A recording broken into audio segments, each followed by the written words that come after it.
It's Paul Valencia from Clark County Today. This is the Clark County Today Sports Podcast with Tony Liberatore. Hello. From Vancouver Public Schools and Fort Vancouver High School. And we also have Cale Piland from the Evergreen School District, or Evergreen Public Schools. Hey, Cale. Just happy to be here. Just happy to be here. All right. You're here so you won't get fined. Hey, that's right. Sorry, before we start, we Yeah. were talking about the ice last time. Yeah. The ice came in. It did. Yes. Oh, did it?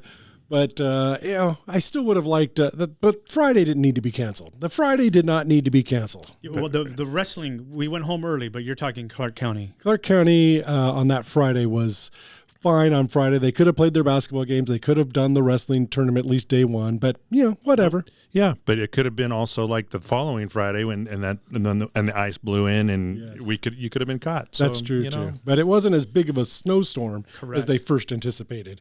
But then the ice was just the ice is always the ice. No Ice kids got caught anywhere on a bus for 5 hours. That's Paul. true. So I guess that was good. But yes, we should just have wrestling tournaments in August then. Okay, good deal. Oh, outdoor wrestling, yeah, let's go for it. That was the mat. They tried that during COVID at Camas. It was a great picture. Yes. It looked amazing. I remember that. But the mats got too hot, so they couldn't do that. Anyway, hey, today we're going to talk reclassification. The numbers are out for WIAA and what it means for Southwest Washington. We're going to give a shout out to Adam Matheson, football coach from Mountain View, formerly Mountain View, who's now the head coach at Camas. And I've got a special story. It's a sad story, but also a little bit inspiring story. We have a local connection. Kobe Bryant died 4 years ago on Friday. We're recording this on Thursday, January 25th. It will probably post. This recording will post on the anniversary of Kobe's death. And we have an athlete from Clark County who actually talked to Kobe Bryant the day before he died and played against Gigi in Gigi's last game. And that story will be on our site, clarkcountytoday.com, on Friday. It'll post Friday, but we'll get to that later. So, but anyway, let's reclassification numbers have been announced by the WIAA, and we do it every 3 years, 4 years. What is it, Cale? 4 years. Every 4 years. Yep. You run your scheduling cycle on 2 years still, but we don't reclassify. We used to reclassify every 2 years, but now we reclassify every 4. And every year there's all kinds of angst among all the ADs as they're trying to crunch numbers and try to figure out, hey, how do we get lower numbers? How do we get higher numbers? Or whatever they want to do. And I don't think anybody ever says they want to get higher numbers. That usually doesn't happen. That's true too. That's true too. They're always trying to find. There's no way. Camas should be 2A, darn it. So anyway, but they've come out, and for 4A and 3A, no big changes or no changes on that. There is one for football, and we're going to get to that in a bit. So we are going to welcome a new team into the 3A GSHL, but it's not from anybody moving up or down from our area. Right. And then the big news, Tony, yes, is an associate principal at Fort Vancouver. Fort Vancouver athletics, all athletics going to 1A. Is that correct? Going to 1A. We used the appeal process. Mm-hmm. And to look at demographic data, and that appeal was, I guess it would be appeal. Yep, it's appeal. Its appeal was approved by District 4, and we will move to 1A. So, go ahead. Yeah, what do you think of that? As a former AD and now a associate principal there, that's cool. There's a little bit of crossover between my new role and AD, and this is where one of those came in. I look at these types of numbers all the time. So I'll give you a little bit of heads up. So the WIAA counts 9 through 11th graders. Mm-hmm. I'm going to give you 9 through 12th grade just for these purposes, right? So Fort's about 1,500 kids. Between 70 and 75% are free and reduced lunch. Mm-hmm. We have another quarter that are fluent in other languages besides English. We also have roughly 5% of our students that are homeless. Wow. And that's under Washington state law. Mm-hmm. So it could be classified homeless, so they're just not living with a parent. Correct. Could be living with relatives, but not a parent. And then probably another of those full student body, another maybe 30% to 35% that are what we would call very transitional, home unstable. Just the actual, like, where we moving, and Cale knows this, there's a lot of movement between Fort kids to Evergreen, Heritage, and Bay. They move a lot. And so now let's tie this back into athletics. What we want to be able to do, and, my boss, Kurt Scheidel, has brought up that we weren't at Fort as an admin team when this rule was written, or even various other iterations of this early, being able to move up and down. And first it was football. But what we were able to do, and we've talked about this before, is we want the Fort kids to have a good, not only varsity experience, but a JV and C team experience. We would probably be a high 3A school. If we used August numbers, we'd be in the 3A. Right. And our kids, just based on, they want to play sports. They don't get the opportunity based on some external factors to go to club soccer. Here's the thing on Friday night. And Cale knows this as well. On a Friday night varsity game, when we start freshmen, like in September, that might be their first football games they've ever played with pads on. Wow. Besides like recess PE. I'm not kidding. Yep. Because of how often these kids move. Maybe they played flag in middle school. They don't have the opportunities to play CCYF. Now, that's not saying there aren't Fort kids that have played CCYF. I'm not saying that. But the majority of the kids don't get to. What we believe, and, I like how Cale uses this term a lot on the podcast, is, school-based or educational-based athletics is more than just wins or losses. Right. We feel that with the move to 1A, to use this process, it can do more for not only individual kids, but for the school as a whole. Okay. My entire educational background before I came to Fort to work as a principal was at Columbia River, almost night and day in athletics. Correct. Okay. And Columbia River is still very traditional. When you think of an American high school, comprehensive high school, pep rally, home game, at Fort, we just don't get that. So, what are ways that we can build that community by using sports? Okay. And we've talked about it before. And this isn't to knock like an educational program, but we get more people in the stands for, I was at the home basketball game on Monday. There's a ton of people in the stands. But you don't necessarily get that all the time for, I don't even know what an equivalent would be education. Like the chemistry presentation. The point you're making is I tell people this all the time. Nothing engages a community like athletics. It's not good nor bad. It's just how we engage a community. Yeah, we're not having a podcast on the math club. Right. So fair point. Yeah. And so, if nothing you just against look the at math club. No, right. But if you look at, if you just looked at straight, Fort Vancouver's got, 1,500 kids, and they should be playing Prairie and Mountain View and Heritage. But our participation rate is roughly the same as 1A.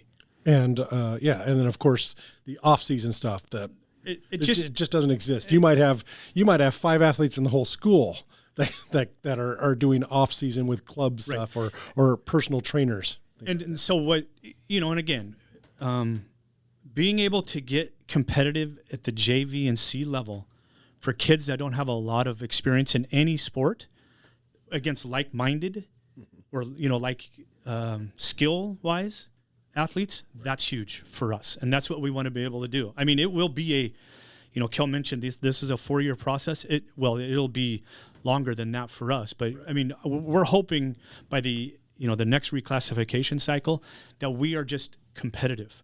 And I saw some stuff on Twitter. There were some Fort staff members that responded. I did not do that, even though I wanted to. You're just taking a playoff spot away from a deserving school. That was kind of the argument. And we're not interested. I mean, we are interested in playoffs, but that's down the road. Like our boys soccer team is going to be competitive in any league in Clark County. Competitive. Right. I'm not going to say they'd win the 4A, but they would be competitive. But I also understand the 1A schools. They're a little bit like, you guys have 1,500 kids. We have 300. Right. But we're not pulling our athletes from all those 1,500 kids. Correct. We're just not. I don't think the La Center or Seton Catholics of the world should be, I don't think they are complaining. They're not. It's other schools, but other District 4 1A schools. Let me say that they weren't county schools that I saw. Exactly. So. They were. Yeah. All right. So that's the Fort Vancouver perspective. Cale, give us a rundown of what the whole thing and what goes on with WIAA and how they do this and the 4A, 3A. Sure. Well, there's or even 2A So as far as the 4As and 3As are concerned, there's no change. We still have the same 4A schools that we've had for the past 4 years. With what you were alluding to with the 3As, so there was a school, Shelton High School. 4 years ago, they went through the same process that Fort Vancouver just went through, and they had 3A numbers, but they petitioned to play as a 2A school for various factors, and they were granted that appeal. They were going through the same process this time, and the WIAA felt that their reasoning this time and where they were at as a school would no longer warranted them being able to drop. So in 4 years, Fort Vancouver could theoretically go through that process again, and depending on where they're at, would or would not be granted. Because I think that the philosophy around that, and I'm sure Tony would agree with this, is to eventually play at the classification you're supposed to. Absolutely. Because your programs are healthy enough to do that. So Shelton was denied that. So they're a 3A school in District 4, and they've been playing in the Evergreen Conference, which is a 2A league. But there's no other 3A schools up around them other than Kelso, which is somewhat close. And so their options were either to petition to join District 3 and play in a 3A league in District 3, or stay within District 4 and gain access to the postseason through the other 3A schools that exist in District 4. So when it came into football, they asked if they could play a full league schedule with us as a 6-team league, and we agreed to do that. So we will have a 6-team 3A football league next year. So weeks 5 through 9. Those are all scheduled, which actually is a benefit. Go ahead. Yeah, I wanted to just remind our readers, I'm an old print guy, our listeners, that District 4 is Southwest Washington. It's us. It's Clark County and Cowlitz County, and for the most part, there's only 4 4A schools in District 4, and there have only been 5 3A schools in all of District 4. Yes, so typically our large school population in District 4 is all here in Southwest Washington. So the fact that we have Shelton, who's that far north, is a bit of an anomaly. We'll have 6 teams, and that also, it's a benefit to the 3As. One, it makes scheduling a lot easier because you don't have an odd number of teams, so you're not looking for a bye in week 9 that you're trying to fill, which is very difficult to do. But it's a benefit when it comes to allocation purposes, because now in going into that allocation formula, instead of having 5 schools, we'll have 6. So our hope is that we'll drive at least 1 year in additional allocation into the WIAA into the postseason. Right. So that's really solid. Where the challenge still lies. So we talked about this last year. The WIAA passed an amendment that gave the executive board the ability to set classification cutoff numbers, where in the past, the only way that process could be changed was through the amendment process, which is it's a very long and drawn out process and takes time to do. So the executive board for the first time this year has had the opportunity to set where those cutoffs were. And what I had been proposing we do with that power for them is to not set where the cutoff numbers were until after final enrollment counts were seen, so they could see roughly how many schools were going to be in each classification, and if within those classification cutoffs there was a natural bubble, like if you had a cutoff between the last school in the 4A and the first school in the 3A, and there's set 50 kids, whatever. That's different than if there's 2, right? So they didn't elect to do that. They elected to set that number before counts were finalized. And so the last 4 years, I believe we had 79 schools in the 3A classification and 51 in the 4A classification. And I think we're now, and I could be off by a school or two here, the 4As were raised to 58-ish, I think. maybe it's high 6A, I'm not positive, but the 3As only dropped to 73. So when you put that into the formula, that still for the 3As drives not a 16-team entry bracket, but a 20-team entry bracket, which you do that to give because there's more schools in that classification, so you need to give more schools access. But what we found in the last 4 years with that, so that means that you have schools that have to essentially, they're called state playoff games, but they don't take place at the state tournament venue. So for instance, last year Mountain View boys basketball qualified for the 20-team bracket, but they had to go up on I don't know if it was a Tuesday or Wednesday, right? Yeah. And they played, I think it was Auburn Riverside, but they played at Auburn Riverside, and there's a couple hundred people in the gym, and it didn't feel like a state tournament basketball game, even though they were one of the 20 teams that qualified. Mm-hmm. So that's one of the downsides to the 20-team bracket, which through that amendment was what they were trying to get away from. The other downside to the 20-team bracket, it really hurts 3A football, because you can run a 20-team bracket in football. The only way you can do that is by adding a week somewhere. So you got to find a way to add a week on the front end or the back end. And the WIAA has been very reticent to do that, because especially this year, you've got all the finals in Husky Stadium. If the 3As were playing a week later, how do you do that? So what the rest of the state has done in virtually every classification, but in most people's experience here with our 3As and 2As, heck, even the 1As, is we play those week 10 games, right? So you have your 16-team entry bracket, but it's really 32. That bracket is considered the WIAA bracket, but 32 teams make the postseason because there's those week 10 games. Right. So they addressed that for the 3As by just saying, okay, yeah, we can't give you a 20-team or a 40-team bracket, but you get 32, so that's more than 20, so that's even better. Well, the problem is everybody in the state gets 32. So that's why we had this weird scenario this year where we had 4 4A schools, and 3 of those schools qualified for the Week 10 games, and we had 5 3A schools, but only 2 of them qualified because there's still 70, and now there's going to be 73 trying to qualify versus whatever it is, 56, 57, 58, but they're into the same numbered bracket. So in a nutshell, the 3A, it's much harder as a 3A school to make the postseason than it is as a 4A school, and that did not get fixed because we didn't set the number after we saw what the classification numbers were. We set it before, and so we still ended up with the same problem. Great.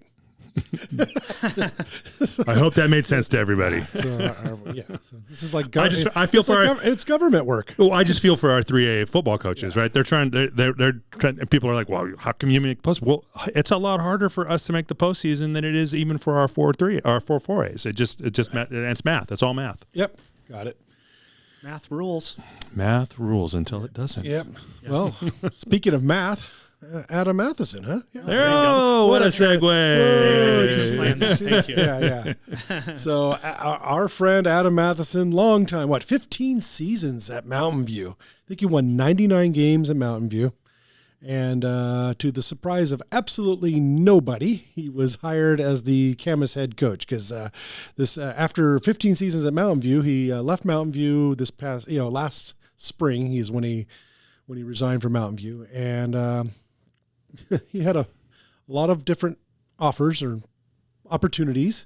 Ended up at Camas High School working there as an athletic coordinator and an assistant football coach for this past football season. And when their head coach, Jack Hathaway, resigned early January was the official date of his resignation, pretty much everyone agreed that, oh, well, you got Adam Matheson on your staff, so he's going to be the guy. Well, I'm not saying, there was no official plan. I talked to Adam. There was no official, like, you come here and you'll get the job. Yeah. Well, let me backtrack. Maybe there was no official, you'll get the job. Maybe you'll get the job when it's open. There was never, it's absolutely going to happen right away. How's that? So anyway, Jack Hathaway resigned, and a few weeks later, Adam gets the job. And so we say congratulations to Adam Matheson. He is now the head coach of Camas football. But when I posted that on X or Twitter X, someone mentioned that, hey, this is it looks bad for Evergreen Public Schools because they lost a great coach because of funding, And then someone else said, no, it wasn't because of that. And then there was just an argument on Twitter. Oh, shocking, an argument on Twitter.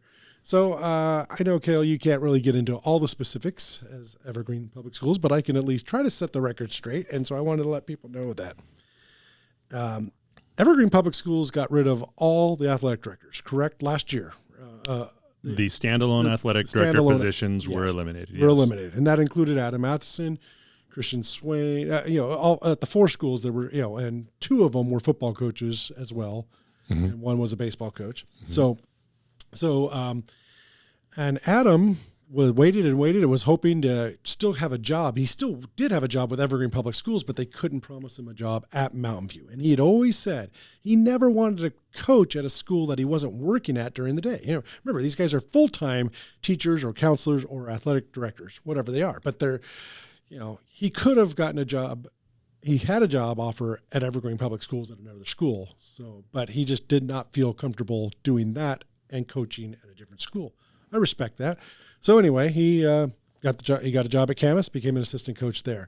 So it was funding that led to his departure, in my opinion.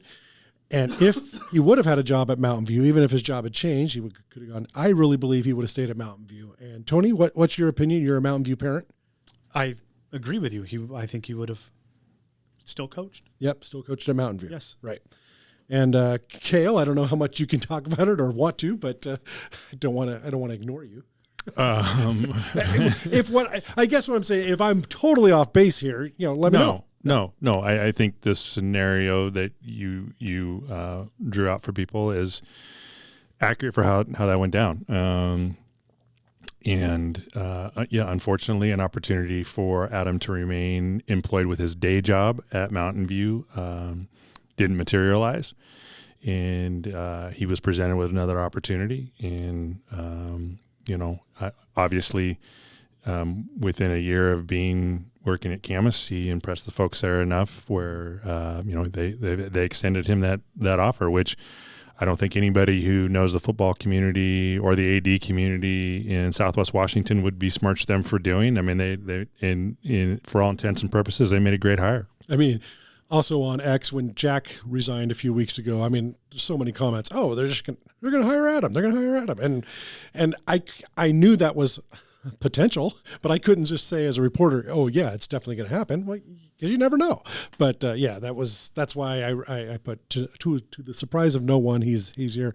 Here's one thing I think Adam's going to love, because he came from Ferndale before he went to Mountain View. Correct. And so I mean, that's community football, and the whole town gets involved. And for a lot of big schools, even 3A or 4A around here or throughout the state, you share a stadium or whatever. Or, there's 3 or 4 schools to a stadium, and while there can be some community involvement, there's 4 schools in Evergreen Public Schools. Yep. There's 4 in Vancouver School. You go to Camas, and it's a one high school town. Yep. for athletic purposes, and the whole town it's really Friday Night Lights. It's as close to Friday Night Lights atmosphere as you're going to get at a big school in the whole state. It's really that cool at Doc Harris Stadium. So I think he's going to love that. Yeah, no, I mean, and anybody that's been in this profession knows there are some advantages to being a one high school system, because you only have to do something if you want to do something for your high school, you just do it for your high school. Whereas in Vancouver, if you want to do something for your high school, you got to do it, and same as Evergreen, right? We got to do it. We got to do it for everybody. So when you're looking at making changes in finances and all that, there are some different challenges in multi high school districts that single high school districts don't share. Now, I've shared some of that at times with folks from around the state who are in single high school districts, and they've shared with me some challenges that come with being in a single high school district. So, I mean, the bottom line is you got to try to put a good product onto the court or onto the field, and you got to build solid programs. And there's no question in my mind that, I mean, Camas football is getting a good one. So, and the Camas community is going to love Adam Matheson. So there's, that's as far as they're concerned, as far as I'm concerned for them, that's a win. Yeah. Tony, your thoughts? Yeah, no, I mean, if you don't want to miss a beat by naming a new head coach, I mean, that's where you go. Yeah. I mean he's very, he's embedded into the X&O world. He presents at clinics all the time. That's not going to be an issue. The culture piece, which he, I think, a really good strength. It's going to have to come up with another term. To the top is Mountain Views, right? Well, yeah, I think that travels. Yeah, it does travel.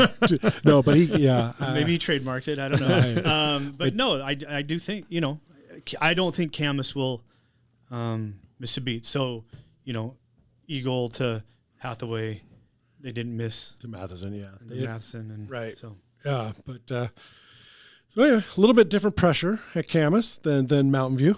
So it's kind of a weird thing. It's not that everyone expects state championship or bust, but at Camas, but it's interesting because at 3A, no one expects a state championship from Southwest Washington 3A because right now it's right. What is it? Eastside, Eastside Catholic, Yelm, and Bellevue, right? Those are the. Well, or did I get it wrong there? No, but no, but that also speaks to a larger, issue. I mean, issue is probably not the right term. It's just we haven't had a 3A school play for a state or make a deep state playoff run other than Mountain View. Mountain View with Adam Matheson, 2018 yes. Right, but it hasn't. But that's was kind of an anomaly, right? Yes, it was. Whereas the 4A league down here, that's not the case. There's multiple, and so you're the people you're competing with you're just competing state-wise, locally at a different level. Right. Well, we got Camas has won state titles, Union has won state titles, and Skyview's been in a championship game. In just the last 10, 12, 13 years. Yes. And that just doesn't happen in 3A, and part of it is 3A is just stacked with these elite teams, and they're always there. So there's no one, hey, it'd be awesome if Evergreen goes 8-1 or 9-0 one year or whatever. Like it's gonna happen. It's gonna happen. But you still don't ever anticipate making it all the way to Husky Stadium when you're in the 3A right now, just because there's so many elite teams. Somebody has to do it at the top, but right? Somebody has to do it. Yeah, you got to break down that door. Exactly. So, so there'll be a little bit different pressure for Adam Matheson now as part of Camas. What I know about Coach Math is I think he puts enough pressure on himself that I don't think this pressure is going to affect him one iota. I hope he doesn't mind me sharing this story, but my favorite is when he fired himself. Only to rehire himself. Yeah, he fired himself for about 6 weeks, only to rehire himself. Yes, but that was many years ago. He just kind of had enough. He was the athletic director at Mountain View, and he said the head football coach just isn't getting the job done, so he fired himself. And 6 to 8 weeks later, he rehired himself. So. But we love you, Adam. So. All right, I guess we'll transition into a special story that I'm going to have on Clark County Today's site. Ava Smith, who's a senior now at Union High School, having a great basketball season, having her best year.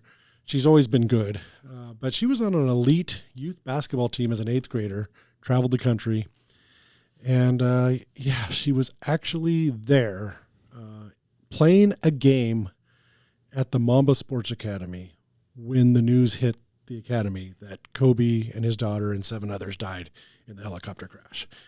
And it turns out that she was actually, her team, I think Tree of Hope, based out of Seattle, they played Gigi's team, and Kobe was coaching Gigi's team. That was Kobe and Gigi's last game the day before. So Ava played against Gigi, and Ava got just a great moment with Kobe Bryant, because Kobe respected. He was like a coach who did, all the scouting, and he looked at the other teams, and they had played Tree of Hope 3 or 4. I think that this was their 4th time playing, and Tree of Hope had won the last 3, but Ava a few weeks before had hit the dagger shot to win the game. Yeah, it wasn't a game winner. There was like a minute left, but it was the old 3-pointer that just put it out of reach. Sure. So the next time they see each other, Kobe walks into the gym, and Ava and Tree of Hope, they're all warming up, and he goes up to everyone on the other team and had something to say about every one of the players. And it wasn't just Ava, but he comes up to Ava and goes, "Hey, what's up, shooter?" Can you imagine an 8th grader being asked, Kobe remembers you.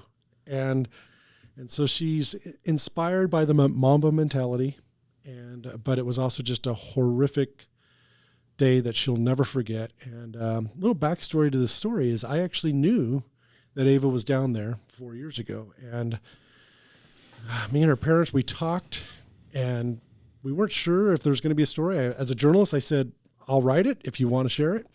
But I think they made the right call, and Ava addressed it to me in the interview this week, that as an 8th grader, she just didn't really want to talk about that publicly.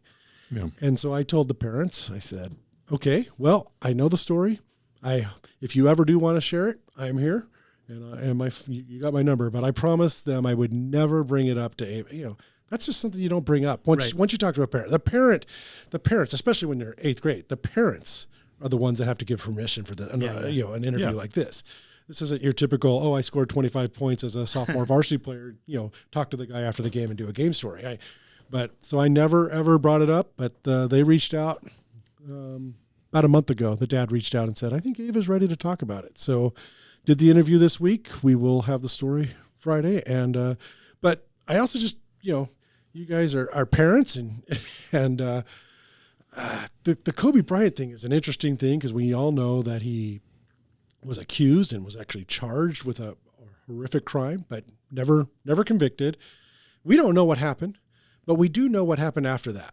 It seems like from what we do know, he rededicated his life to being a better husband, better father, and then really went all in for girls sports and women's sports. And I love that about the Kobe story. And here's someone from Vancouver, Ava, who actually witnessed that in person. This man made all of her teammates feel special. And I just thought, I want to share that story. And Tony, what are your thoughts on that? No, well, yeah, I mean, I love the local connection. Mm-hmm. And I also, I haven't obviously read your story yet, but what you were saying about Ava, that she has adopted that Mamba mentality, and that's just part of Kobe's legacy, right? I was never a big Laker fan, right, but I loved watching Kobe, right? I mean, it's just one of those transcendent athletes, and that's, and that he was able to give, it might have been 30 seconds pregame. Right. Mm-hmm. That's awesome. Yep. Right. Cale?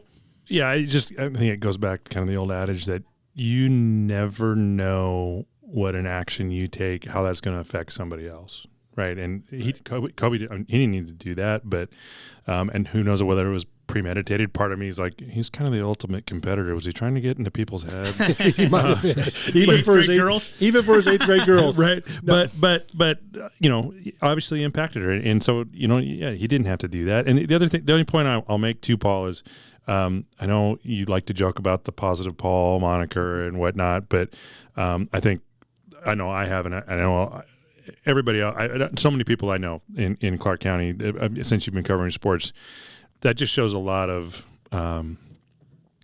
class, I guess, on your part. I mean, you had the story. Thank you. You had the story, and you could have, without even interviewing her, you could have run the story. Put a post on Twitter even. I was thinking the same thing. Right. Yeah. And I there's probably a lot of journalists who would. So, just that's why being able to work with you is, I think I'm sure I speak for Tony. It's a pleasure because you feel like you're working with one of the good guys. Yeah. Appreciate that. I mean, you sat on that for 4 years.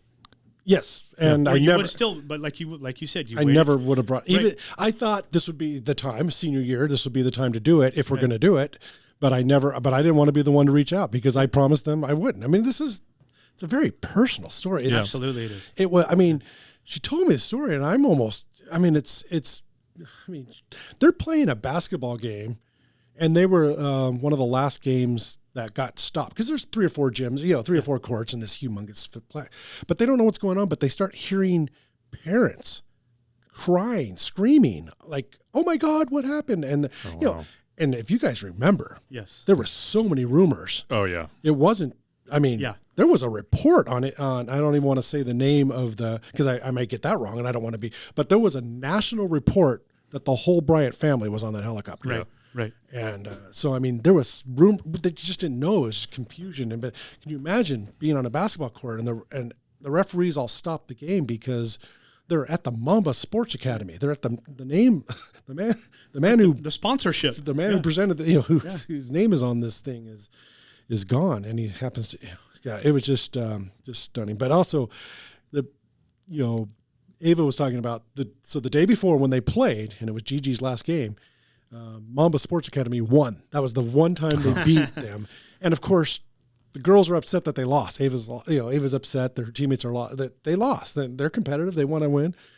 And now all these years go by. Ava's like, well, I'm actually really glad that Kobe and Gigi went out on a win. So, and that's, and again, it's his words have inspired her to become a better basketball player, and I'm looking forward to sharing that with the readers as I have with you listeners now. So that'll post sometime Friday. Thank you, Paul. Great. And all right, we can transition to something a little bit, I guess happier. NFL, well, it's not too happy. Well, NFL playoffs, and the Chiefs are still in it, so I'm not happy. Oh gosh, I did my weekend trip with. We always go to the divisional playoffs. A bunch of guys go down. We rent a suite and we watch football for 7 hours a day, Saturday and Sunday. And lately, I'm miserable because the Chiefs always win that week. Worst Mahomes-led team, and they're still in the conference final. Right, yeah. I mean, they've struggled. That was their best game all year on offense, really, if you consider who their opponent was and what they were doing. And, I mean, so. Wide right. Oh, wide right. It's unbelievable. that is a Mariner-esque thing. It really is. That is a Mariner-esque It really thing. is. But I also thought, what were the Bills doing on 2nd and 3rd down? Yes. Just throwing it deep into the end zone when you want to get a first down and kill more clock too, and not just rely on. It was a long field. Well, I don't know how long, but it was still it was freezing cold. It wasn't great conditions. It wasn't a gimme, and certainly with that kick, it certainly wasn't a gimme. It wasn't a gimme. They acted like, it doesn't matter, and I just thought the play calling on 2nd and 3rd down, and I know apparently Allen got hit a little as he threw the 2nd down one. Right. But on 3rd down, what are you throwing it deep into the end zone again? Yeah, I think that one went way over, but it's just go get a first down. Right. And so it was a bummer. And then of course another one that makes me upset is the Niners won, and I actually called it in the first quarter. The Packers dropped a pick 6. Yes. Mm-hmm. And I said nope, they're going to lose. I told everybody, you can't be that big of an underdog and drop 6 points. And I don't know if the Niners went and scored on that drive or not to make it even a 10-point swing or a 14-point swing, but it was a huge swing. And so everyone's blaming the kicker for not getting in overtime. And I'm like, the first quarter counts too, guys, and you dropped. Exactly. I mean, that was right in his hands. It was. An easy pick 6. So that's what I love about football. It's the greatest team sport ever. We can laugh at the kickers, but there are 100 other plays before that kicker choked. Before. Oh yeah, absolutely. But including dropping one right in your hands. As a Raider fan, I can't stand the Chiefs, but I'm also still bitter against the Niners just because of the old Bay Area rivalry. Sure. And as I tell people, the Niners left the Bay Area a long time before the Raiders because Santa Clara is not the Bay Area. No, I tell people that they'd be like if the Seahawks played in like Lacey, right? Or maybe Fife, I don't know, but I mean, but Tacoma for sure. Yeah, you consider that? Yeah. I was thinking Yakima.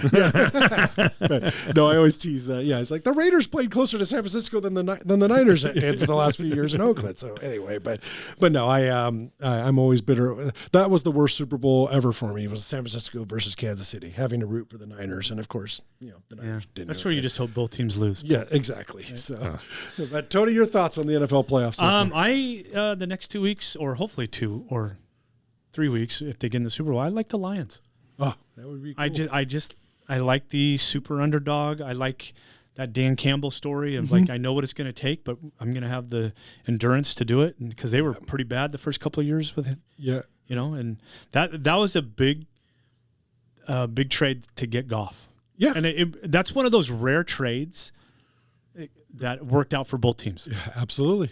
Yeah. I mean, even more so if the Lions just make it to the Super Bowl. They've never been to the Super Bowl. Yep. Well, again, I'm rooting for the Lions. Absolutely, because they're playing, the Niners. But Cale? Yeah, I agree. I mean, the Niners are. I mean, the Lions are. I think going to be kind of everybody's in America that are darling. If you don't have a rooting interest for the other 3 teams, but I just think. I think Baltimore is awfully tough to beat. Oh, right. I don't know how you beat them if Lamar Jackson doesn't just make a handful of mistakes. I really don't. And they're they're very well coached. But this week, all three of us are at least rooting for the Lions, and because I know Mr. Seahawk fan over there is not rooting for the Niners. No. So we're all in on the Lions. I'm sorry if the now let me ask you this: if the Niners play the Chiefs, I got to root for the Niners again. No. Remember, we'll be against each other then. But. The Chiefs had never won the Super Bowl in my lifetime until 2020. Right. Remember that. What happened after the Chiefs won the Super Bowl? Yep. The world went. I know. The world went horrible. I know. So it's our fault for allowing the Chiefs to win the Super Bowl. So I've said that before. It's the Raiders' fault for even letting you get there. All of our all of society's Well, the Raiders fault. had more of a hand in it than I did or Tony did. Society's fault. It's just Paul, society's AFC fault. West question. Okay. Jim Harbaugh to the Chargers. Yeah. You don't care? I don't care. It's I think they're going to be. We've all heard of cougaring it. They'll charge you. I see. I want to believe that. I don't. He is. Oh, he's an excellent coach. And I'm worried about Herbert with an excellent coach. Right, but I'm just hoping that they're $1 billion over the salary cap, and I'm hoping it's going to be Herbert, Harbaugh, and a bunch of guys like us. Sign me up. So that's I'll pass. I'll pass. Yeah. But Antonio Pierce. Here's a fun story, a fun fan story. So. I was supposed to get a Max Crosby jersey for my daughter a couple of weeks ago, and during the last regular season game. Well, the Raiders were out of the black Crosbys, and so I said, "Oh, okay, well, I'll just order one." But then there was that time where the Raiders hadn't hired Antonio Pierce, but Max Crosby had kind of hinted, "Yeah, we don't hire this guy. I may be asking to move on because I love this guy." And so I'm like, well, I'm glad I didn't order that jersey just yet. So, but anyway, I went back to Vegas on Friday, and I actually bought the internet for my for the airplane because I had a feeling they were going to announce when I was in the air. And sure enough, the Raiders announced, so the word came out. So while I was in the air, all right, Antonio Pierce. And so the first thing I did, went to Raider Image, bought the Max Crosby jersey because I think Max is happy. Yes, should be. So anyway, what else going on? That's probably about it. Yeah, Seahawks still need a head coach. Seahawks need a head coach, and as we're recording, there's only 2 teams left that need a head coach, and there's some good candidates still out there. So, who do you want, Cale? I think with what's left out there, there's 3 names that I like. Obviously, Mike Vrabel, and Johnson, the offensive coordinator for Detroit, and McDonald, the defensive coordinator for Baltimore. I think those guys move the needle, but I just have this weird feeling that Schneider has something weird up his sleeve. Like there's a candidate out there that we haven't really talked about, and he's going to pull a rabbit out of the hat, and people are going to go, And which I guess I will say, when we initially took Devin Witherspoon at 5, I was like, that was a name that nobody was talking about them taking at 5. Yeah. So my initial reaction was like, what? And then I was with this interweb that we have now, I was able to pull up some highlights. I'm like, oh, no, actually, this looks pretty freaking good. So we'll see. But, I do feel like we maybe need to go a little on the offensive side of things since we've been so defensive heavy and haven't played very good defense. But we'll see. Right. Bill Belichick, the hoodie.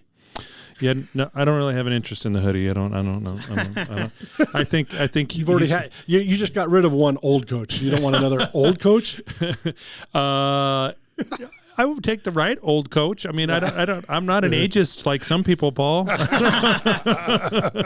Ageism on the podcast. Exactly. I just think it's funny that Bill Belichick even has to interview me and my 6 Super Bowl wins. Well, that was the weird thing about the Atlanta deal, right? I was like, you're interviewing Bill Belichick for a second time. Right. This better be just to anoint him because or he wanted a dinner somewhere. Yeah. Right? Hey, I by the way, I respect the Rooney Rule. I really do. I know what it was for and all this stuff. I don't want to get into whether we need it in the future or not. But I think an exception to the rule should be if you've won a Super Bowl, you shouldn't have, like if the Raiders or Seahawks wanted to hire Belichick, he's got 6 Super Bowls. Yeah. Or Mike Tomlin. If Mike Tomlin was available, you shouldn't have to interview 2 other people that check a box because if they've already won a Super Bowl, that should be the exception. The thing for Belichick, it's going to have to be the right spot, because I don't think he's going anywhere where he's not going to get total control. Right. And so that just creates a different dynamic when you're making that hire. I know. I'm just saying that if you really want a Belichick, oh yeah, you should be able to hire him. You should be able to hire yesterday. guys won 6 Super Bowls without going through. You should be able to hire him on a phone call. Right. Yeah. If you want the job, it's yours. You know? Yes. So that's what I'm getting at. All right. That's enough. Your Oakland A's. Are they? Well, are they your Oakland A's now? Yes. Yeah. It's kind of starting to sound like the owner might not actually have the cash to get them to Vegas, and it's sounding like the Vegas business community doesn't really want them. Oh, that would How just about the break A's? my. Did you see that on Twitter? Yeah. Oh my gosh. And no, crickets. That would break my heart. Sarcasm. If the A's couldn't get to Vegas. And, first of all, if you're going to tear down the Tropicana, it better be for more than a baseball stadium. And I know you guys like baseball, and I like baseball too. But you don't tear down the Tropicana for baseball. Now, fair point. I know fair the point. Tropicana is on. Has fallen on hard times compared to the other Is Terry resorts. Benedict on that one? Terry Benedict. What a Terry Benedict's casinos. Yes. There's going to be like 6 people who remember that reference. Thank you. 3 of them are in this room. Okay. So, but anyway, that should be it. Say goodbye until the next time. Hey, thank you for listening. Yeah. Take care, everybody.